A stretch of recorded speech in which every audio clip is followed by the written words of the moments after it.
الحمد لله وحده والصلاة والسلام على من لا نبي بعده. أعوذ بالله السميع العليم من الشيطان الرجيم. بسم الله الرحمن الرحيم. قال الله تبارك وتعالى في القرآن المجيد والفرقان الحميد: إنما المؤمنون الذين آمنوا بالله ورسوله ثم لم يرتابوا. وقال تعالى: فليحذر الذين يخالفون عن أمره أن تصيبهم فتنة أو يصيبهم عذاب أليم. رب اشرح لي صدري ويسر لي أمري واحلل عقدة من لساني يفقهوا قولي. سبحانك لا علم لنا إلا ما علمتنا إنك أنت العليم الحكيم. رب يسر ولا تعسر وتمم بالخير. اللهم صل على محمد وعلى آل محمد كما صليت على إبراهيم وعلى آل إبراهيم إنك حميد مجيد. اللهم بارك على محمد وعلى آل محمد كما باركت على إبراهيم وعلى آل إبراهيم إنك حميد مجيد. ہر قسم کی حمد ثنا تعریف توصیف اللہ رب العزت کی پاک ذات کے لیے ہے. درود و سلام سید الاولین والآخرین سید ولد آدم حبیب کبریا جناب محمد رسول اللہ صلی اللہ علیہ وآلہ وسلم کی ذات اقدس اور ذات مطہرہ پر.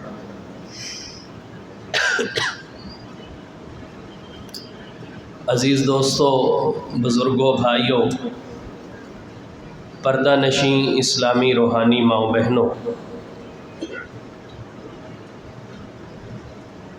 اللہ رب العزت نے انسان کو اشرف المخلوقات بنایا ہے. انسان بقیہ تمام جہانوں کی مخلوقات سے ممتاز اور علیحدہ ہے. وہ صرف ایک بنیاد پر ہے، ایک وجہ ہے، ایک اس کا سبب ہے کہ انسان کو اللہ نے عقل سے نوازا ہے. باقی جتنی مخلوقات ہیں ان مخلوقات میں سے انسان کا امتیاز اور شرف یہی ہے کہ انسان کی زندگی اور انسان کا دنیا میں آنا وہ عقل کی بنیاد پر ہے، شعور کی بنیاد پر ہے، سمجھ بوجھ کی بنیاد پر ہے. عقل ایک ایسی چیز ہے جس کو اللہ رب العزت نے صحیح اور غلط کی پہچان کروائی ہے. لیکن اس صحیح اور غلط کی پہچان عقل تک جو پہنچانے والی اس سے بھی بڑی چیز ہے، وہ وحی ہے. وہ وحی، وہ منبع رشد و ہدایت اور لوگوں کو زندگی گزارنے کا اصول اور طور طریقہ سکھانے کا جو مین مرکز، سورس اور جہاں سے ہدایت کے سوتے پھوٹتے ہیں وہ وہی ہے. عقل کا درجہ اللہ رب العزت نے بہت بڑا رکھا ہے، لیکن عقل سے بھی جس کو بڑا درجہ عطا کیا گیا ہے وہ وہی ہے. عقل انسان کی غلط ہو سکتی ہے، اس کی سوچنے میں، سمجھنے میں، کسی بات کو پرکھنے میں انداز فکر غلط ہو سکتا ہے، لیکن جو وحی ہے، حقیقی وحی ہے، چاہے وہ وحی کی کوئی بھی صورت ہو، وحی ہونی چاہیے. وہ کسی بھی صورت میں، کسی بھی حالت میں غلط اور نہیں ہو سکتی، شک و شبے سے پاک ہے. اسلام کی جو بنیاد ہے دین کی جو بنیاد ہے وہ عقل پر نہیں بلکہ وحی پر قائم ہے۔ ایمان کا تقاضا یہ ہے، ایمان کا سب سے بنیادی اور اونچا درجہ یہ ہے کہ حقائق کچھ کہتے ہیں، عقل کوئی اور طرف اشارہ کرتی ہے، لیکن وہی کہتی ہے کہ یہ بات اس طرح ہے، تو پھر عقل کو بھی اور حقائق کو، معروضی حالات کو وہی کے تابع کر دینا در حقیقت ایمان کی سب سے بڑی خوبی اور سب سے بڑی نشانی ہے۔ جہاں پر عقل اپنے گھوڑے دوڑائے گی، شعور اپنی ٹامک ٹوئیاں مارے گا، جہاں پر عقل کے اندر آنا اور بڑا پن آ جائے گا اور وحی کو ماننے سے عقل انکار کر دے گی، پھر وہاں پر انسان گمراہی کے رستے پر چلنا شروع ہو جائے گا۔ ایمان کا سب سے بڑا درجہ کیا ہے؟ ایمان کا سب سے بنیادی اور ایمان کی بنیاد اور اساس اور معیار ایمان یہ ہے کہ عقل چھوٹی چیز ہے، حقائق اور چیز ہے، سب سے بنیادی اور اصل جو چیز ہے وہ وہی ہے، اس کو ہم نے ماننا ہے۔ اللہ رب العزت سورۃ الحجرات آیت نمبر 15 کے پہلے حصے کے اندر ارشاد فرماتے ہیں کہ انما المؤمنون الذین آمنوا باللہ ورسولہ، وہ مومن وہ ہے، کلمہ حصر ہے، انما بے شک، یقیناً، اس سے پہلے کی نفی اور اس کے بعد والے کا اس بات، در حقیقت مومن وہ ہے جو اللہ اور اس کے رسول کی بات پر ایمان لائے، ثم لم یرتابوا، اس کے بعد ذرا برابر، رتی برابر شک، شبہ اور ظن و تخمین سے رسول کی اور رب کی بات کو دور سمجھا اور اس کو حتمی اور فیصلہ کن سمجھا، یہ ایمان کا سب سے اونچا درجہ ہے۔ عقل کچھ اور کہتی ہے، آپ کا سائنس کچھ اور کہتی ہے، ڈاکٹری کچھ اور کہتی ہے، طب اور میڈیسن کے لوگ اپنی فلسفے اور اپنی تھیوریاں پیش کرتے ہیں، لیکن وہی اور رب کا رسول اور اللہ ایک بات کو ارشاد فرماتے ہیں۔ ایمان کا معیار یہ ہے، ایمان کا سب سے اونچے والا درجہ یہ ہے کہ اللہ اور اس کے رسول کی بات پر ایمان لے آؤ۔ ثم لم یرتابوا، اس میں کسی قسم کی کوئی شک اور شبے کی گنجائش نہیں ہونی چاہیے۔ ایک مسلمان کا، ایک مومن کا ایمان اسی معیار کا ہونا چاہیے، جب اللہ اور اس کے رسول کی بات آ جائے، جب وحی کی بات آ جائے، قرآن کی بات آ جائے یا حدیث آ جائے، تو اس کے سامنے اپنی عقل کو سائیڈ پہ رکھ دے، اپنے حالات کو، اپنے فلسفوں کو، اپنی حقیقت کو، ہر چیز کو سائیڈ پہ رکھ دے۔ اگر اس کے لیے کوئی چیز معیار ہے تو وہ اللہ اور اس کے رسول کی بات ہے۔ جو بندہ اللہ اور اس کے رسول کی بات کے سامنے اپنی عقل کی مانتا ہے، حقائق کو مد نظر رکھتا ہے، اس کا ایمان معیاری ایمان نہیں ہے، وہ ایمان کے سب سے اعلیٰ درجے پر فائز نہیں ہے، بلکہ وہ عقل کا غلام ہے۔ اس کو چاہیے کہ وہ رب کا غلام بنے، رب کے رسول کا غلام بنے، وہ عقل کا غلام بن بیٹھا ہے۔ آج ہمیں ضرورت ہے اس بات کی کہ کس طرح ہم اپنی زندگیوں کے اندر اللہ کے رسول صلی اللہ علیہ وسلم کی بات اور وحی کی بات پر کس حد تک یقین کرتے ہیں، وحی کی بات ہمارے لیے کس ٹائم تک، کس وقت تک، کس لحاظ تک معتبر ہے۔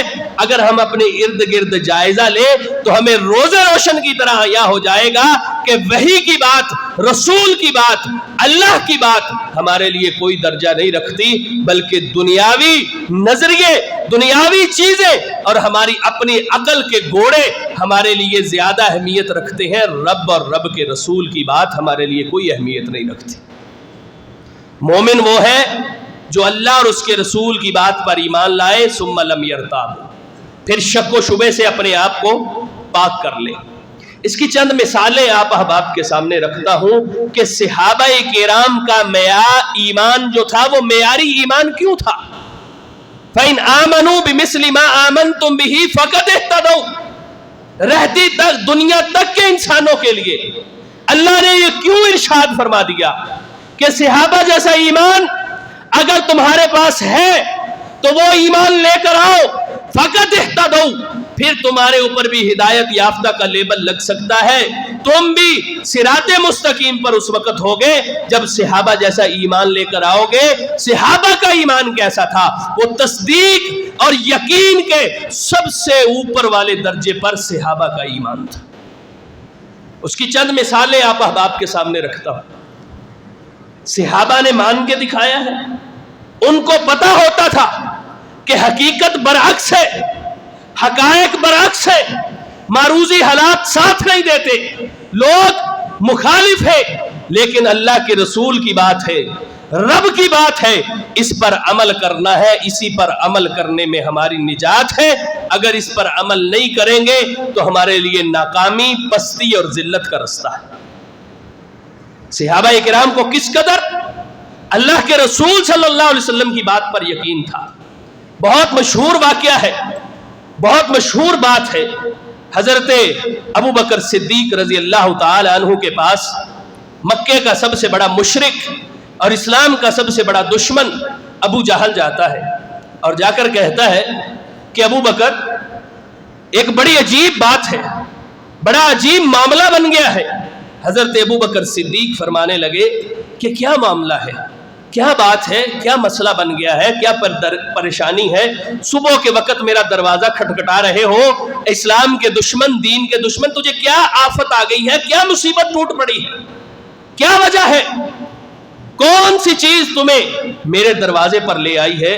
دراصل وہ بہکانے آیا تھا حضرت ابو بکر صدیق کو۔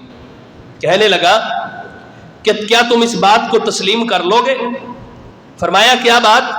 فرمایا بات یہ ہے کہ ایک بندہ کہے کہ میں نے رات کے کچھ حصے کے اندر بیت اللہ سے لے کر مسجد الحرام سے لے کر مسجد الاقصی بیت المقدس تک کا سفر طے کیا اور وہاں سے ساتوں آسمانوں کی اور سدرۃ المنتہا اور جنت اور جہنم کی سیر کر کے نظارے دیکھ کے وہاں سے ہو کے میں رات کے ایک چھوٹے سے حصے کے اندر واپس آ گیا ہوں۔ اے ابو بکر صدیق، کیا اس بات کو تسلیم کرتے ہو؟ کیا تمہارے دل میں یہ بات آتی ہے؟ کیا عقل اس کو مانتی ہے؟ کیا شعور اس بات کا ادراک کرتا ہے؟ کیا ہمارا فہم اس کو قبول کرتا ہے؟ کیا حالات کا تقاضا یہی ہے کہ بیت اللہ سے لے کر بیت المقدس تک جو 40 دنوں کا سفر ہے وہ ایک بندہ کہے کہ میں رات کے چھوٹے سے حصے میں طے کر کے آیا ہوں، اور پھر آسمانوں کی سیر اور وہاں سے سدرۃ المنتہا اور اس سے آگے اللہ رب العزت سے ملاقات، جنت کے نظارے اور جہنم کے عذاب کو دیکھ کر آیا ہوں؟ یہ ممکن ہے؟ حضرت ابو بکر صدیق فرماتے ہیں کہ ابو جہل یہ ممکن نہیں ہے، یہ حقیقت کے خلاف ہے، عقل تسلیم نہیں کرتی۔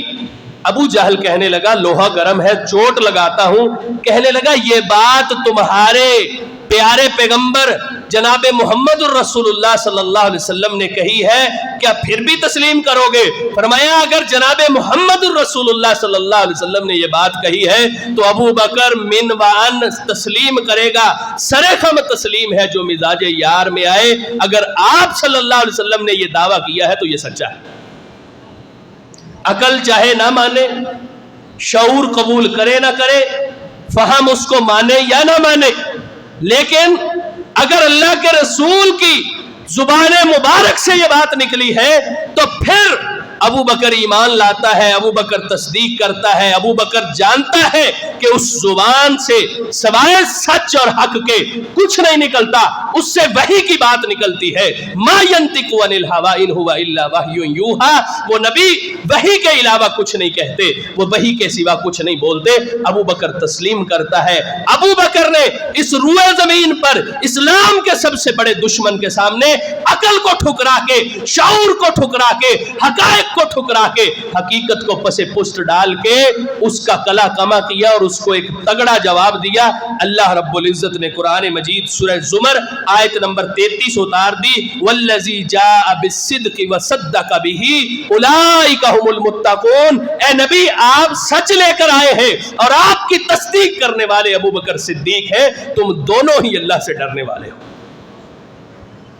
عقل نہیں مانتی, شعور نہیں مانتا, سمجھ میں نہیں آتا کہ 40 دن اور 40 رات کا سفر تھوڑے سے حصے میں طے ہو گیا, کیسے ممکن ہے؟ لیکن وہی اور رب کی رسول کی بات جو ہے, انما المؤمنون الذین آمنوا باللہ ورسولہ ثم لم یرتابوا. جب اللہ اور اس کے رسول کی بات آ گئی تو مومن, حقیقی مومن وہ ہے جو کسی قسم کا شک, کوئی اعتراض, کوئی اس میں ٹیڑھا پن, کوئی کجی کچھ نہیں ڈھونڈتا, بلکہ اللہ اور اس کے رسول کی بات کو من و ان تسلیم کرتا ہے. یہ ہے حقیقت اسلام کی اور دین کی, اور معیار ایمان یہ ہے. دوسری مثال, اللہ کے رسول صلی اللہ علیہ وسلم سفر ہجرت پر روانہ ہے.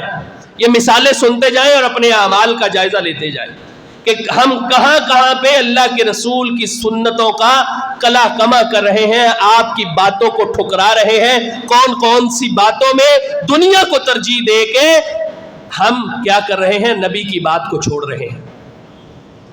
دوسری مثال, حضرت سراقہ بن مالک رضی اللہ تعالی عنہ, رسول اللہ صلی اللہ علیہ وسلم نے ہجرت کی, تو ہجرت کے بعد آپ کے سر کی بولی لگ گئی کہ جو بندہ آپ کو ڈھونڈ کے لائے گا اس کو 100 اونٹ انعام دیا جائے گا. اس وقت یہ بہت بڑی چیز تھی اور آج بھی یہ بہت بڑی رقم بنتی ہے.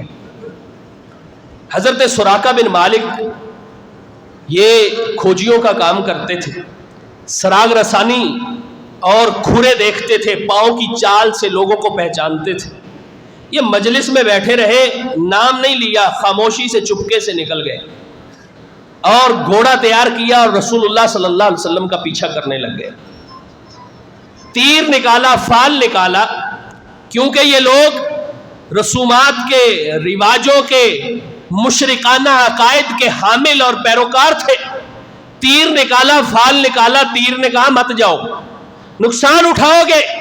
فال الٹی نکلی, لیکن انعام کے لالچ میں سراقہ بن مالک رضی اللہ تعالی عنہ, جو اس وقت مسلمان نہیں تھے, رسول اللہ کا پیچھا کرتے ہیں. آپ کے اور سراقہ کے بیچ تھوڑا سا فاصلہ رہ گیا تو گھوڑا زمین میں دنس گیا. گھوڑے کو باہر نکالا, اللہ کے رسول کو آواز دی, فرمایا میں غلطی کر بیٹھا ہوں, میری یہ دعا کرے اللہ مجھ سے یہ عذاب ٹال دے. ایک دفعہ اللہ کے رسول نے دعا کی, عذاب ٹل گیا, گھوڑے کی ٹانگیں باہر آ گئیں, یہ پھر بھاگ پڑا. 2-3 دفعہ کوشش کی, جب اس نے دیکھا کہ میں آپ تک نہیں پہنچ سکتا تو کہنے لگا اللہ کے رسول آپ برحق ہے, آپ سچے نبی ہیں, مجھے امان نامہ لکھ کے دکھائیے, مجھے رکا لکھ دیجئے, تاکہ جب آپ کل کو اس پورے جزیرہ عرب پہ حکومت کریں گے, آپ کا سکہ چلے گا, میں آپ کو رکا اور وہ پرچی دکھا کے آپ کے سامنے ایمان لے آؤں گا. اللہ کے رسول نے رکا لکھ دیا اور ساتھ خوشخبری دے دی. فرمایا جا سراقہ, آج میں تجھے زبان نبوت سے یہ پیشین گوئی کر رہا ہوں, یہ بشارت دے رہا ہوں کہ تجھے اس وقت تک موت نہیں آئے گی, تو اس وقت تک فوت نہیں ہوگا, تیری سانسیں چلتی رہے گی, تیری زندگی اتنی لمبی ہوگی جب تک کسرا بن ہرمز کے کنگن نہیں پہن لے گا, اللہ تجھے موت نہیں دے گا. سراقہ بن مالک نے بات سنی, بات کو ذہن نشین کر لیا. رسول اللہ صلی اللہ علیہ وسلم نے مکہ فتح کیا, مسلمان ہو گئے, آپ کی وفات ہو گئی. آپ کی وفات کے بعد حضرت ابوبکر صدیق کا دور آیا, گزر گیا. حضرت عمر فاروق کے دور میں بیمار ہو گئے, انتہائی شدید علالت بیماری. اطباء نے جواب دے دیا, ڈاکٹروں نے فیصلہ کر دیا کہ سراقہ تو چند دن کا مہمان ہے. ان کے بچوں سے کہا کہ بابے کی خدمت کر لو, اس کو جو کر سکتے ہو اس سے معافیاں منگوا لو، اس سے وصیتیں کروا لو، اس کے چند دنوں کا مہمان ہے، اس کے بعد سراقہ کی ڈیتھ ہو جائے گی، یہ فوت ہو جائے گا، یہ زندہ نہیں رہے گا۔ حضرت سراقہ بن مالک کہتے ہیں کہ میں اس وقت تک نہیں مروں گا جب تک کنگن نہ پہن لو۔ ڈاکٹروں نے کہا اللہ کے بندے تو عجیب باتیں کرتا ہے، تیری سانسوں کی ڈور ٹوٹ رہی ہے، نبض تیری مدم پڑ رہی ہے، دل کی دھڑکن بند ہونے کے قریب ہے، تیرے زبان ساتھ چھوڑ گئی ہے، جسم کا ایک ایک انگ ایک ایک اعضاء جواب دے چکا ہے، تو کہتا ہے میں کسرا کے کنگن پہنوں گا؟ یہ تو اندھیرے میں اندھے کو بڑی دور کی سوجنے والی بات ہے کہ تو بہت لمبی بات سوچ رہا ہے۔ سراقہ بن مالک کہنے لگے جو تانے دینے ہیں دے لو، جو باتیں کرنی ہے کر لو، میں نے اللہ کے رسول صلی اللہ علیہ وسلم کی زبان مبارک سے یہ پیشین گوئی سنی ہے، یہ بات میں نے سن رکھی ہے۔ تمہاری سائنس، تمہاری ڈاکٹری، تمہاری حکمت اگرچہ کہتی ہے کہ میں مرنے والا ہوں، لیکن میں اس وقت تک نہیں مروں گا جب تک کسرا کے کنگن میرے ہاتھوں میں نہیں آ جائیں گے۔ پھر وہی ہوا 17 ہجری کے اندر مدائن فتح ہوا، کسرا کے کنگن مدینے کے اندر آئے اور حضرت عمر فاروق نے حضرت سراقہ کو مسجد نبوی میں بلایا، سر پہ تاج پہنایا اور ہاتھوں میں کنگن پہنائے۔ فرمایا اس وقت تک مجھے موت نہیں آئے گی جب تک کسرا کے کنگن نہیں پہن لوں گا، کیونکہ اللہ کے رسول نے فرمایا ہے۔ تمہاری حقیقت، تم نے جو تشخیص کی ہے میں واقعی مرنے والا ہوں، میرا وقت تھوڑا ہے، میری صحت جواب دے چکی ہے، لیکن میرا ایمان مجھے ابھی تک قائم کیے ہوئے ہے کہ اللہ کے رسول کی بات میں ذرہ برابر بھی شک نہیں ہے، ایک رتی برابر، ایک بال کے برابر بھی رسول اللہ کی بات میں شک نہیں ہے، کوئی ظن و تخمین والی بات نہیں ہے، بلکہ حتمی فیصلہ کن اتھینٹک اور دو ٹوک بات ہے تو وہ رسول اللہ کی ہے۔ میں کسرا کے کنگن پہنوں گا۔ اور پھر اللہ نے پہنائے اور لوگوں نے دیکھا اللہ کے رسول صلی اللہ علیہ وسلم کی بات سچ ہو گئی۔ یہ ہے ایمان۔ انما المؤمنون الذین آمنوا باللہ ورسولہ ثم لم یرتابوا۔ در حقیقت مومن وہی ہے جو اللہ اور اس کے رسول پر ایمان لائے، ثم لم یرتاب، اس کے بعد پھر کسی شک و شبے کی، کسی مغالطے کی، کسی غلط فہمی کی، کسی دنیا دار کی بات کا ان کو ذرا برابر فرق نہیں پڑتا۔ دنیا جو کہتی ہے کہتی رہے، لوگ کیا کہتے ہیں، آج ہم اسی مخمصے سے نہیں نکلتے کہ لوگ کیا کہیں گے۔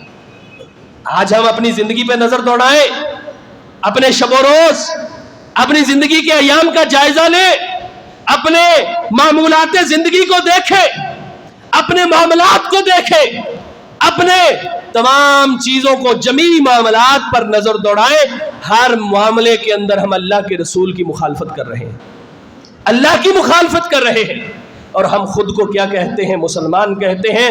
رب کا قرآن کہتا ہے در حقیقت پکے اور سچے مومن وہ ہیں جو اللہ اور اس کے رسول کی بات پر ایمان لے۔ تیسری مثال، اللہ کے رسول صلی اللہ علیہ وسلم نے مدینہ المنورہ کے اندر ایک آنے والے تاجر سے ایک گھوڑے کا سودا کیا، بے پکی ہو گئی۔ اللہ کے رسول صلی اللہ علیہ وسلم نے بازار سے گھوڑا خریدا اور اس کو کہا کہ آ جاؤ میرے پیچھے پیچھے گھوڑا بھی لے آؤ، اور گھوڑا لیتے آؤ، میرے ساتھ چلتے جاؤ، تاکہ میں تمہارے گھر میں پہنچ کے اپنی مسجد میں جا کے اس گھوڑے کی قیمت ادا کروں گا اور تم سے گھوڑا وصول کر لوں گا۔ رستے کے اندر ایک یہودی نے دیکھا، یہ مدینے کا واقعہ ہے، ایک یہودی نے دیکھا کہ یہ شخص اللہ کے رسول کے پیچھے جا رہا ہے۔ اس سے پوچھا خیریت ہے، کیا مسئلہ ہے؟ اس نے کہا کہ میں نے ان کے ساتھ، وہ نہیں جانتا تھا یہ اللہ کے نبی ہیں، میں نے ان کے ساتھ یہ معاہدہ کیا ہے، یہ سودا کیا ہے، یہ میری بیع ہو گئی ہے، لہٰذا میں ان سے پیسے وصولنے جا رہا ہوں، چیز ان کے حوالے کرنے جا رہا ہوں۔ اللہ کے رسول کے پیچھے جا رہا ہے۔ یہودی نے سازش کی اور کہہ دیا کہ تم سودے سے مکر جاؤ، کتنے کا بیچا ہے؟ جی اتنے کا بیچا ہے، میں اس سے زیادہ قیمت دے دیتا ہوں۔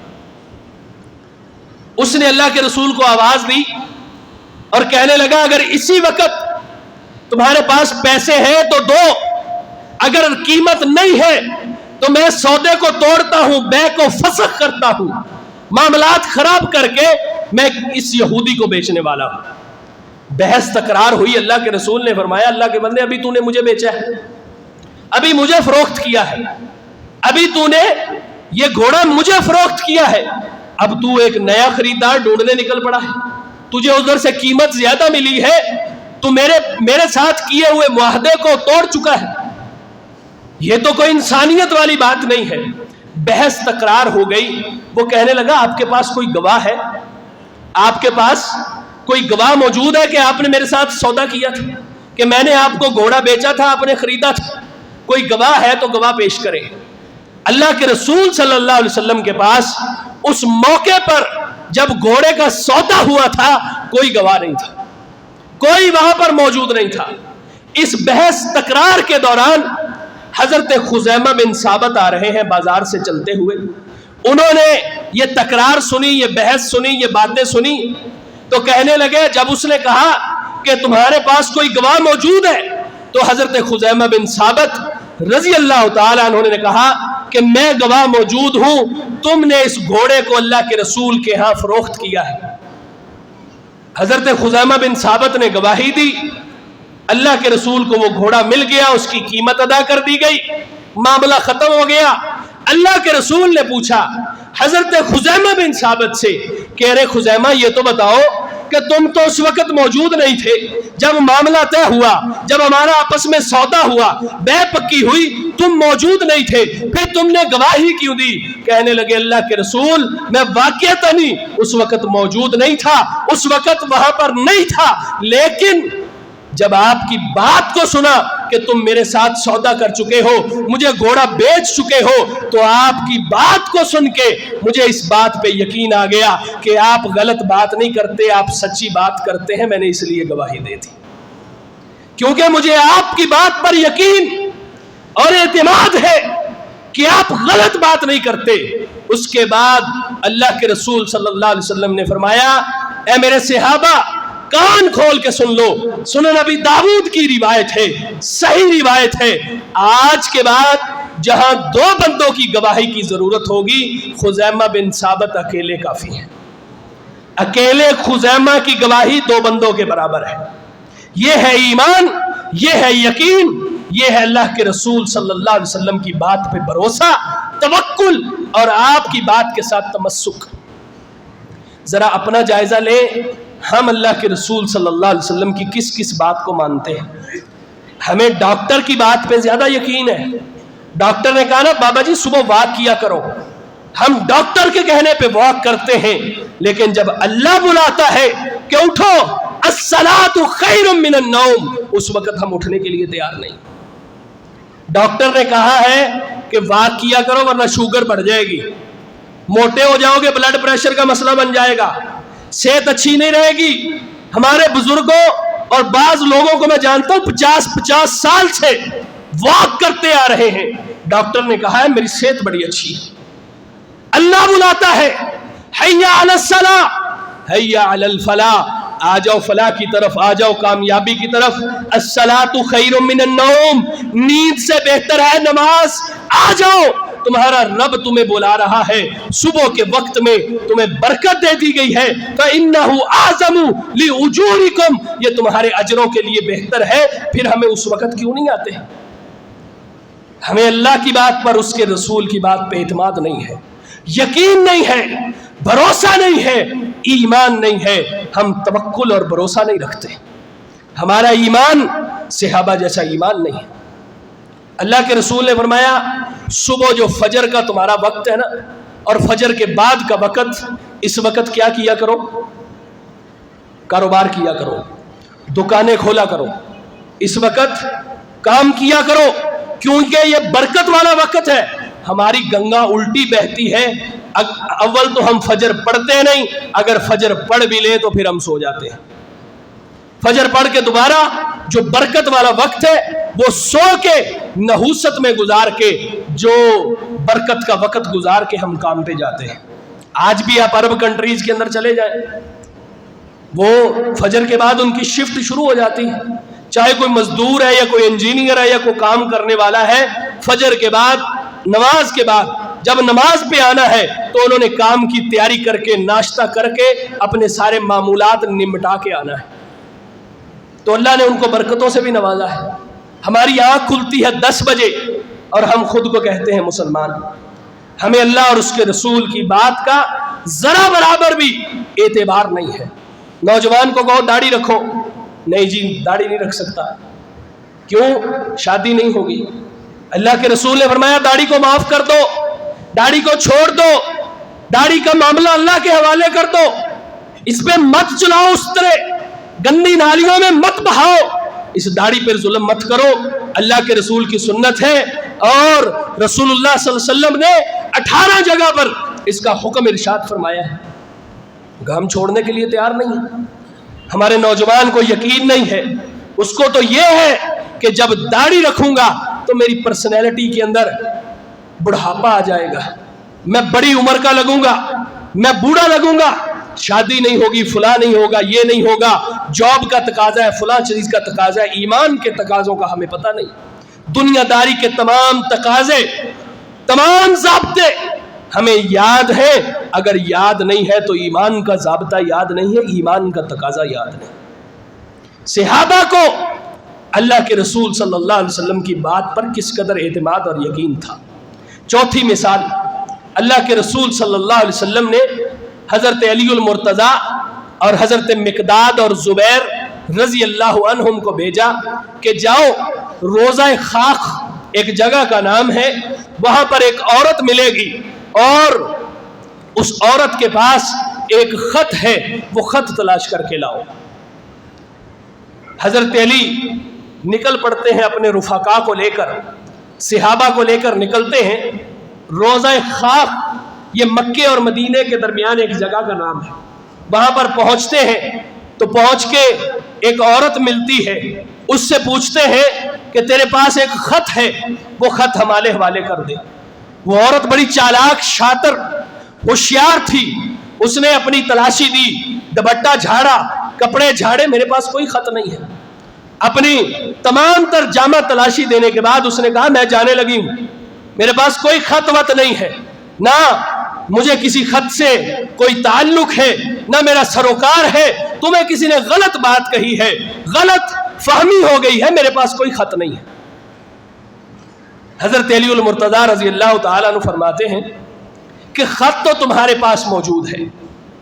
اس نے کہا وہ کیوں؟ فرمایا اللہ کے رسول نے مجھے کہا ہے اور آپ کی بات غلط نہیں ہو سکتی، آپ کی بات میں کسی قسم کا شک اور شبہ نہیں ہے، خط تمہارے پاس موجود ہے.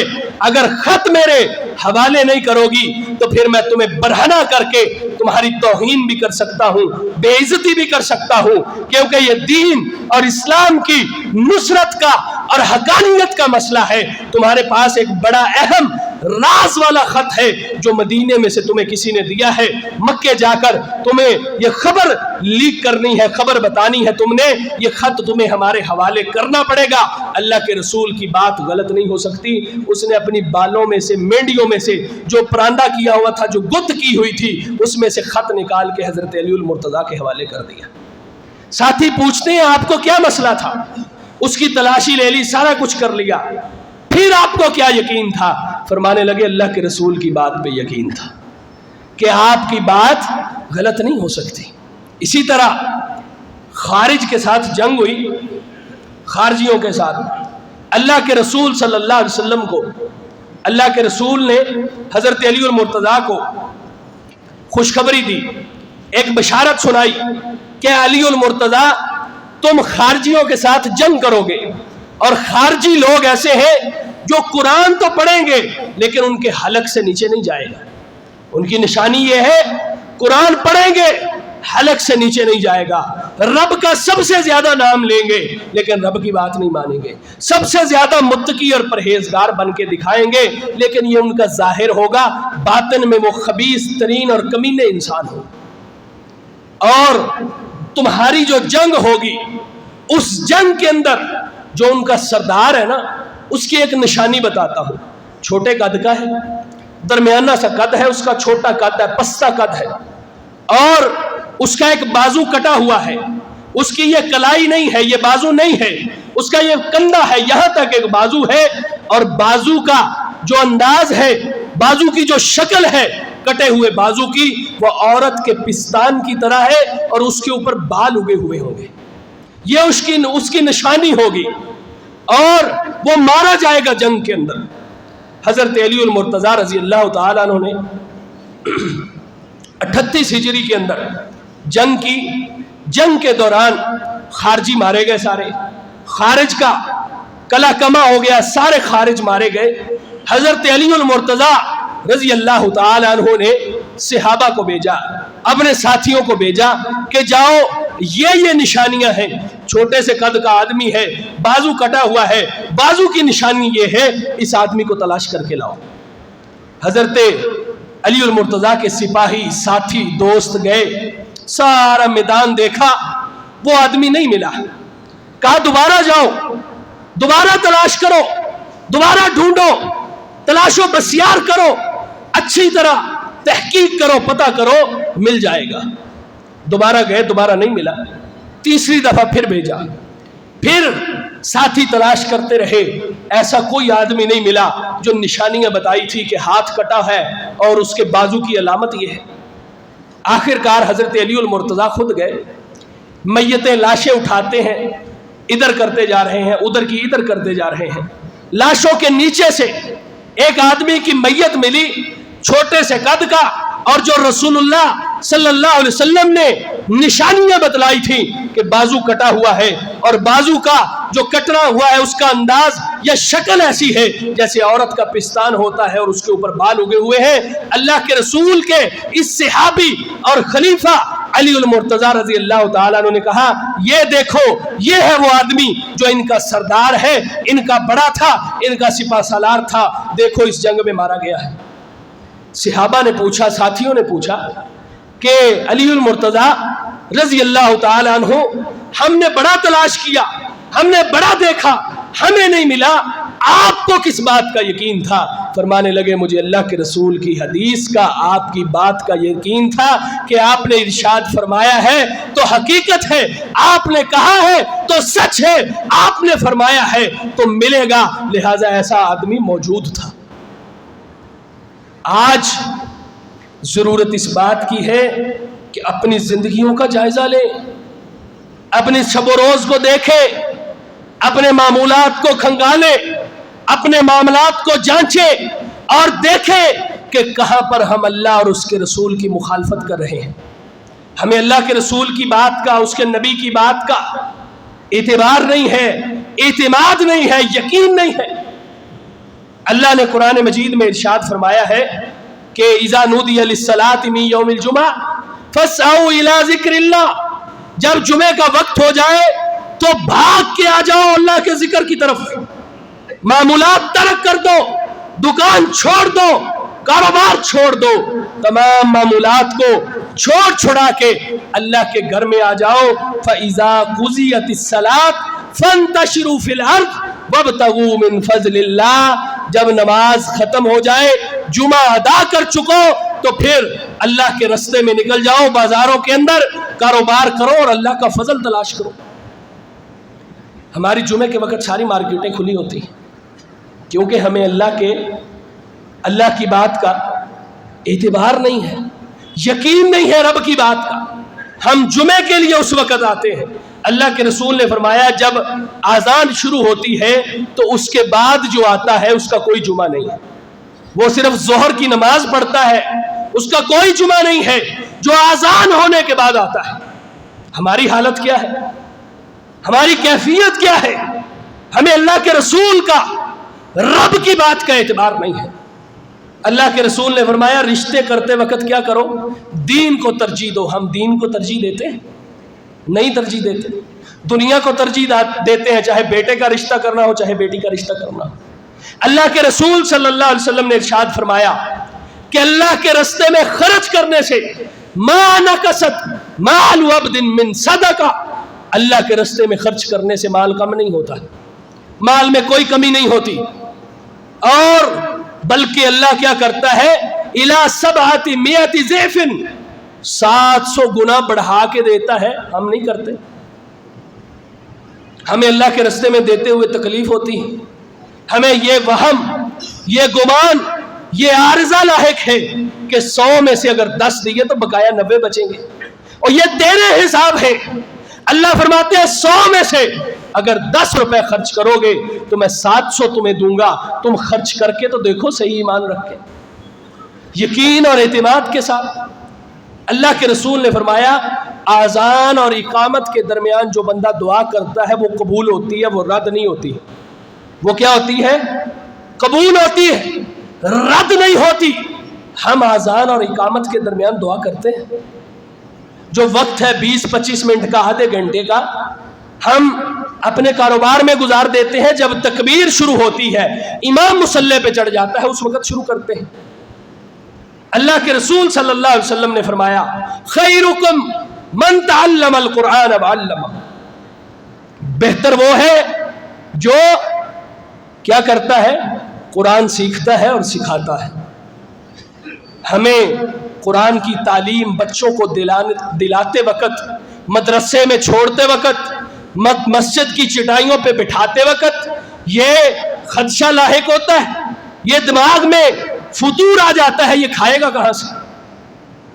تمہاری 7 نسلیں کھاتی آ رہی ہیں، کوئی بھوکا نہیں سوتا تھا، آنے والے بھی کھائیں گے، کیا ان کا ذمہ تم نے اٹھایا ہوا ہے؟ اللہ فرماتے ہیں روزی اور رزق میرے ذمہ ہے۔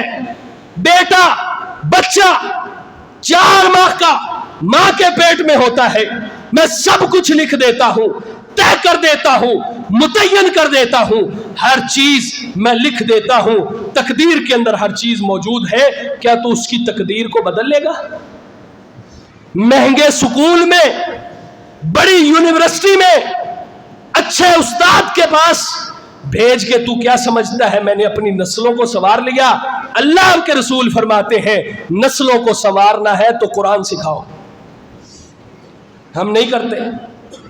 اللہ نے فرمایا اوفوا الکیل والمیزان، پورا پورا تولو، ناپ تول میں ولا تنقصوا المکیال والمیزان، ناپ تول میں کمی بیشی مت کرو، کسی قسم کا کوئی ڈنڈی مت مارو، کوئی کمی بیشی مت کرو، چاہے کوئی چیز ماپتے ہو یا تولتے ہو۔ ہم نہیں کرتے۔ بے ایمانی، 2 نمبری، چیزیں گن کے دینی ہے یا چیزیں تول کے دینی ہے یا کوئی چیز پیمائش کر کے دینی ہے، ہر جگہ پہ ہماری 2 نمبری ہے۔ یہ ہمارے جو پراپرٹی ڈیلر ہیں وہ آج کل آپ کو زیادہ پتا ہوگا مرلے کی پیمائش کیا دے رہے ہیں، 272 کی بجائے کیا دیتے ہیں پیمائش، آپ زیادہ بہتر جانتے ہیں۔ ہر بندہ بے ایمانی پہ ہے، ماپنے والا بھی، تولنے والا بھی۔ کیوں؟ ہمیں اللہ اور اس کے رسول کی بات پہ یقین نہیں ہے، اعتماد نہیں ہے، اللہ کے رسول صلی اللہ علیہ وسلم کی حدیثوں پر اعتماد نہیں ہے۔ اللہ کے رسول نے فرمایا صدقہ کرو، سود کو ختم کرو۔ ہم سود کی طرف جاتے ہیں، بینکوں سے لون لیتے ہیں، پیسے لیتے ہیں اور ڈپازٹ اکاؤنٹ کھلواتے ہیں، سارے معاملات سودی بینکاروں کے ساتھ کرتے ہیں۔ کیوں؟ ہمیں اللہ اور اس کے رسول کی بات پہ یقین نہیں۔ میرے بھائی، اللہ اور اس کے رسول کی بات پہ یقین کرو گے تو انما المؤمنون الذین آمنوا باللہ ورسولہ ثم لم یرتابوا، حقیقی مومن وہی ہے جو اللہ اور اس کے رسول کی بات پہ ایمان لاتے ہیں۔ آج ہماری ذلت اور پستی اور ہماری اس رسوائی کا سبب ہی یہی ہے کہ ہم اللہ اور اس کے رسول کی بات کو چھوڑ چکے ہیں، انکار کر چکے ہیں۔ ہمارے سامنے کوئی حدیث پیش کی جاتی ہے، اللہ کے رسول کا کوئی حکم پیش کیا جاتا ہے، ہم اپنی منطق لے بیٹھتے ہیں، ہم رواج کو لے بیٹھتے ہیں، ہم معاملات کو لے بیٹھتے ہیں، اپنی عقل کے گھوڑے دوڑاتے ہیں، اپنا شعور، فہم اور سمجھ کو لے کر بیٹھ جاتے ہیں۔ آج ضرورت اس بات کی ہے، صحابہ نے کیا عمل کر کے دکھایا تھا؟